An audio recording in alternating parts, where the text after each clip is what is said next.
résidences ont été débordées. Saint-Laurent, près de Chabanel,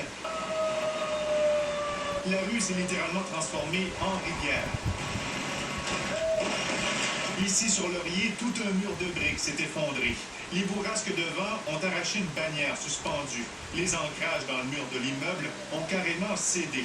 Ici, la manière qu'on a installé ce pointage, Des citoyens, même certains pompiers, parlaient d'une installation inadéquate. Le mur a bien failli tomber sur une dame qui passait par là.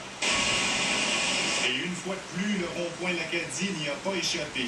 Des voitures submergées, inondations. Le système d'égout n'a pas suffi. Même phénomène sur l'autoroute 15 à la hauteur de Salaberry.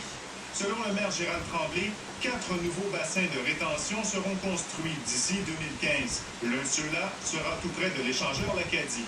Un investissement de 148 millions de dollars.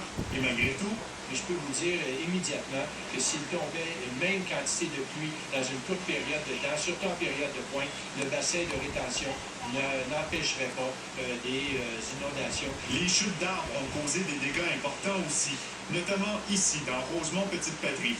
15 minutes plus tard, je suis dedans. Peut-être rien, mais c'est le toit qui a été écrasé.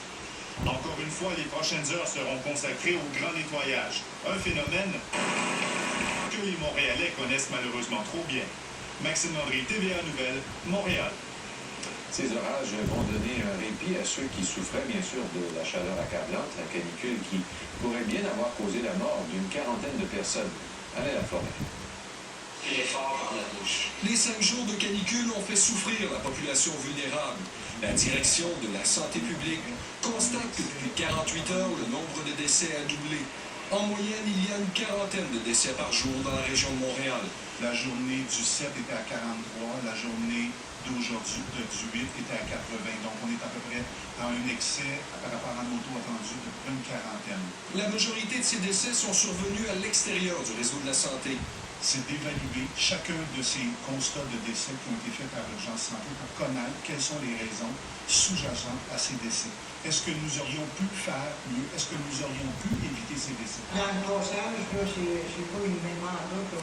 Les mesures mises en place ont permis de visiter 6700 logis et de porter assistance à plusieurs citoyens. Cette canicule a ajouté une pression considérable sur le réseau ambulancier.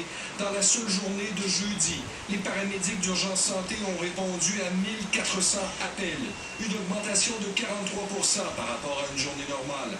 On fait plusieurs cas d'épuisement dû à la chaleur, beaucoup de personnes âgées aussi qui ont des problèmes respiratoires, cardiaques, évanouissement. La baisse du mercure ne met pas un terme aux mesures. Les visites des policiers et pompiers vont se poursuivre. Les piscines demeurent ouvertes et gratuites. Un peu plus de 500 personnes sont venues dans ces haltes climatisées. Les autorités confirment que certaines des 108 haltes seront fermées. Plusieurs demeureront ouvertes cependant ce vendredi et demain samedi, car il y a toujours des risques pour les prochains jours que les personnes vulnérables souffrent. C'est pas parce que la température vient de passer de 34 à 28 que au même instant, son corps vient de rétablir. Justement, ces jeunes ont profité de la pluie pour se rafraîchir. Alain Laforêt, TVA Nouvelles, Montréal.